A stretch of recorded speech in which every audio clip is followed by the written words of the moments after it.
सूरत के एक बहुत बड़े सेठ के घर में भीषण आग लगी हुई थी। रात का समय था। सेठ और उसकी पत्नी बाहर खड़े होकर ज़ोर ज़ोर से चीख चिल्ला रहे थे। कह रहे थे कि हमारी जवान बेटी घर के अंदर है। इस बात को सुनकर उनके घर का एक नौकर जो कि एकदम से वहां पर आता है, कंबल लेता है, उसे पानी से भिगोकर ओढ़कर उस घर के अंदर घुस जाता है।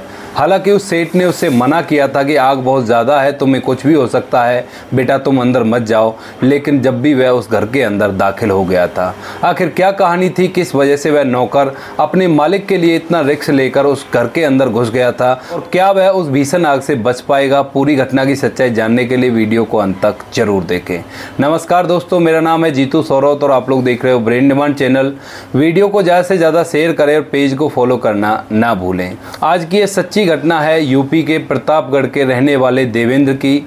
देवेंद्र का परिवार गरीब परिवार है। उसके परिवार में 4 लोग हैं, 2 वो भाई हैं और उनके माता पिता हैं। वो लोग मेहनत मजदूरी करके अपना भरण पोषण किया करते हैं। बड़े लड़के का नाम देवेंद्र है और उसके पिता का नाम रामलाल है।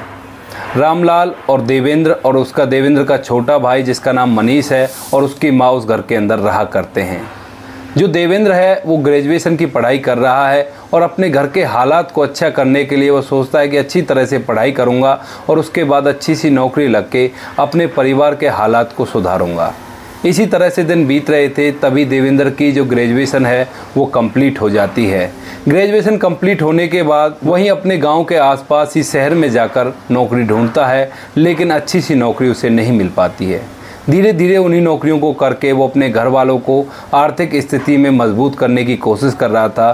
समय बीतता है और समय बीतने के साथ साथ ही एक दिन देवेंद्र के एक दोस्त का फ़ोन आता है जो कि सूरत में रहकर हीरे तराशने का काम किया करता था। वह उससे बात करता है, उसकी हालचाल पूछता है और हालचाल पूछने के दौरान उसे पता चलता है कि देवेंद्र को जो नौकरी मिली है वो उसे जम नहीं रही है। तभी वह अपने दोस्त देवेंद्र से कहता है कि देवेंद्र तुम ऐसा करो, तुम यहाँ पर आ जाओ, यहाँ पर अच्छी खासी सैलरी है और तुम्हारे परिवार की आर्थिक स्थिति जल्द से ही सुधर जाएगी। इस बात को जैसे ही देवेंद्र सुनता है तो वह जाकर अपने पिता से कहता है कि पिताजी, मेरा एक दोस्त सूरत में हीरा घिसाई का काम किया करता है, तो आप कहो तो मैं वहाँ पर जाकर काम करने लगूँ, वहाँ सैलरी भी अच्छी है और जल्द से जल्द हमारे घर की आर्थिक स्थिति सुधर जाएगी।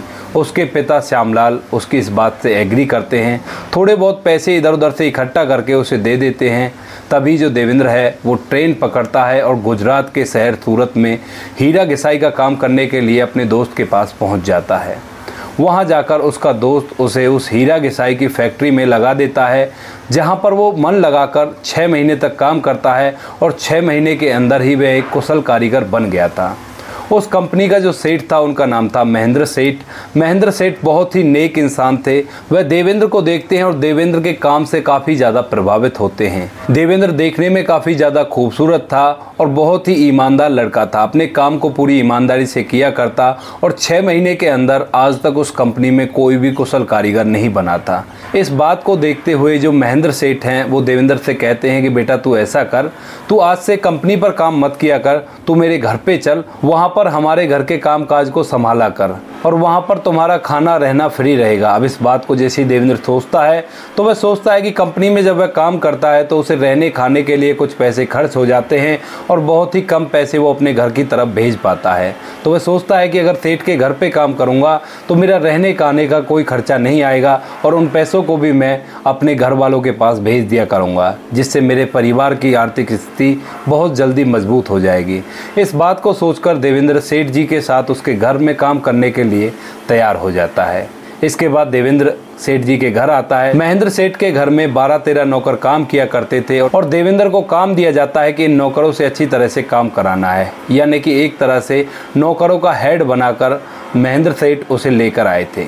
वह घर के अंदर रहता है, अच्छी तरह से काम किया करता है। महेंद्र सेठ के घर में महेंद्र सेठ, उसकी पत्नी सावित्री और उसकी एक बेटी थी जिसका नाम था पायल, वो लोग रहा करते थे। धीरे धीरे समय बीतता है। देवेंद्र बड़ी ही ईमानदारी से अपना काम बखूबी निभा रहा था। महेंद्र सेठ के घर पे काम करते हुए लगभग उसे 2 साल हो गए थे। अब 2 साल बाद अचानक से एक दिन उसके पिता श्यामलाल का फ़ोन आता है।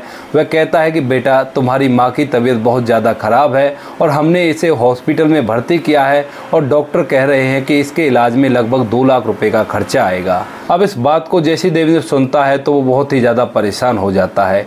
2 लाख रुपए उस गरीब इंसान के पास कहां से आए जो अपनी पूरी तनख्वाह अपने घर की आर्थिक स्थिति को मजबूत बनाने के लिए अपने घर पे भेज दिया करता है।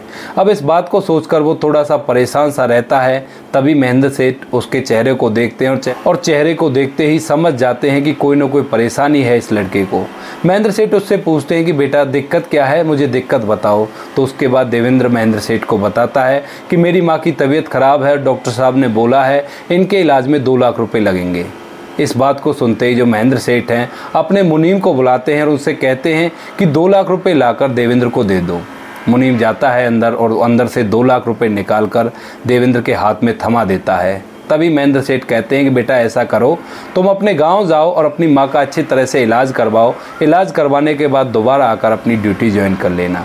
इसके बाद देवेंद्र बड़ा ही खुश होता है और महेंद्र सेठ के पैर छूकर वहाँ से अपने गाँव के लिए चला जाता है। वह गांव पहुंच जाता है। गांव पहुंचने के बाद उसे पता चलता है कि उसकी मां हॉस्पिटल में एडमिट है। वह हॉस्पिटल में जाता है और उन पैसों को जमा करवा देता है।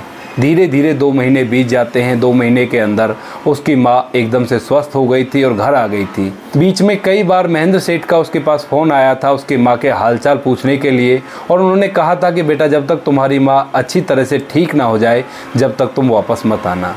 अब जब उसकी मां ठीक हो गई है तो देवेंद्र दोबारा से ट्रेन पकड़ता है गुजरात के शहर सूरत के लिए और वहाँ पर पहुँच जाता है महेंद्र सेठ के पास। वहाँ जाकर वो महेंद्र सेठ के पैर छूता है और उन्हें बताता है अपनी माँ का हालचाल। कहता है कि माँ की तबीयत अब बिल्कुल ठीक है। उसके बाद महेंद्र सेठ कहते हैं कि अगर और कोई ज़्यादा पैसे लगे हों तो मैं और भी पैसे तुम्हें दे दूँगा। इसके बाद जो देवेंद्र है वो कहता है कि नहीं सेठ जी, जो पैसे आपने दिए थे उनसे मेरा काम हो गया, उन्हीं से माँ का इलाज हो गया। अब इसके बाद देवेंद्र उस घर के अंदर अच्छी तरह से मन लगाकर काम करता रहता है। धीरे धीरे 6 महीने और बीत जाते हैं। अब जो महेंद्र सेठ थे वो उसको अपने साथ हर जगह ले जाया करते, जहाँ भी उनको मीटिंग वगैरह के लिए जाना पड़ता। अच्छे से उसे कपड़े पहनाते और अच्छी तरह से उससे बात किया करते। और अक्सर जब लोग महेंद्र सेठ से पूछा करते थे कि ये तुम्हारे साथ अक्सर दिखाई देता है, क्या तुम्हारा बेटा है, तो महेंद्र सेठ हंसते हुए कह दिया करते कि ये बेटे के बराबर ही है। धीरे धीरे समय बीतता है। देवेंद्र मन लगाकर महेंद्र सेठ के यहाँ काम कर रहा था। तभी एक दिन रात को अचानक से महेंद्र सेठ के घर में शॉर्ट सर्किट से आग लग जाती है। आग बहुत ही ज़्यादा भीषण होती है। जैसे ही महेंद्र सेठ और उनकी पत्नी सावित्री को पता चलता है कि घर के अंदर आग लग चुकी है तो वो लोग घर से बाहर आ जाते हैं। लेकिन उनकी जो बेटी थी पायल, वो घर के अंदर ही फंस चुकी थी। आग बहुत ही विकराल रूप ले चुकी थी तो घर के अंदर जाने की किसी की हिम्मत नहीं हो रही थी। महेंद्र सेठ और उसकी पत्नी बाहर ज़ोर ज़ोर से रो रहे थे, चीख रहे थे, चिल्ला रहे थे और कह रहे थे कि हमारी जवान बेटी घर के अंदर फंसी हुई है, उसे कोई बचाओ। तभी यह बात देवेंद्र को पता चलती है। देवेंद्र वहाँ पर आता है और आने के बाद साइड में ही एक व्यक्ति खड़ा हुआ था। उससे कहता है कि जल्द से जल्द कंबल लेकर आओ। तो वह व्यक्ति भागकर जाकर एक कम्बल लेकर आता है। उस कम्बल को लाकर वह देवेंद्र को दे देता है।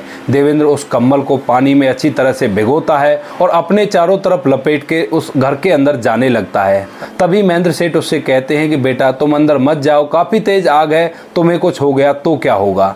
इसके बाद देवेंद्र उनसे कहता है कि सब कुछ ठीक होगा और मैं अभी जाता हूँ और आपकी बेटी को बाहर लेकर आता हूँ। इसके बाद देवेंद्र उस घर के अंदर घुस जाता है। बहुत ही ज़्यादा तेज आग लगी हुई थी। सभी लोग राह देख रहे थे। इधर महेंद्र सेठ की आंखों से भी आंसू निकलने लगते हैं, उनकी पत्नी की आंखों से भी आंसू निकलने लगते हैं। वो सोच रहे थे कि अब क्या होगा। तभी थोड़ी देर के बाद देवेंद्र उस भीषण आग से बाहर निकलता है। उसने कम्बल को पायल के ऊपर लपेटा हुआ था और खुद ऐसे ही घर से बाहर निकला था।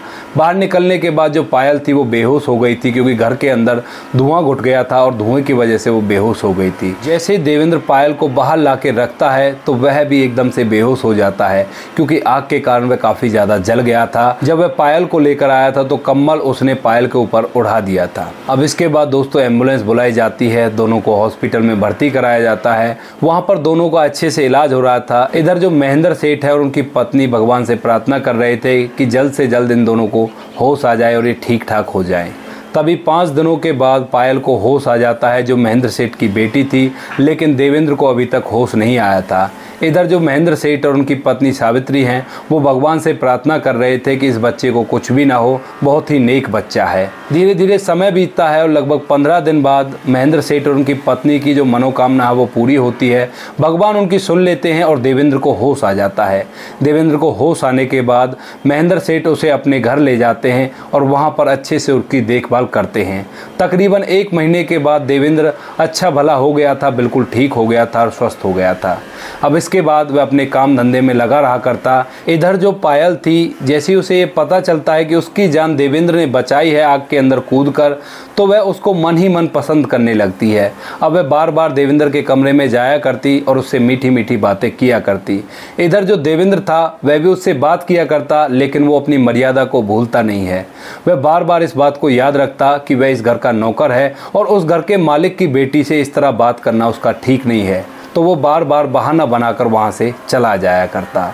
जो पायल थी वो मन ही मन बहुत ज़्यादा उसे पसंद किया करती। तो अब वह कभी जब भी एग्ज़ाम देने के लिए जाया करती तो देवेंद्र को अपने साथ ले जाया करती और वहाँ पर जाकर चाय कॉफ़ी वो एक साथ पिया करते और खूब सारी मस्ती एक दूसरे के साथ मिलकर किया करते। धीरे धीरे समय बीतता है। तभी एक दिन जो पायल है वो देवेंद्र से पूछती है कि तुम्हारा बर्थडे कब आता है। तभी जो देवेंद्र है वह बताता है कि बर्थडे तो मेरा 2 दिन बाद ही है, लेकिन हम लोग अपने बर्थडे को कभी मनाते नहीं हैं, क्योंकि वो लोग गरीब थे और गरीब लोग बर्थडे अक्सर मनाया नहीं करते, क्योंकि बर्थडे मनाना अमीरों के चोचले माना जाता है।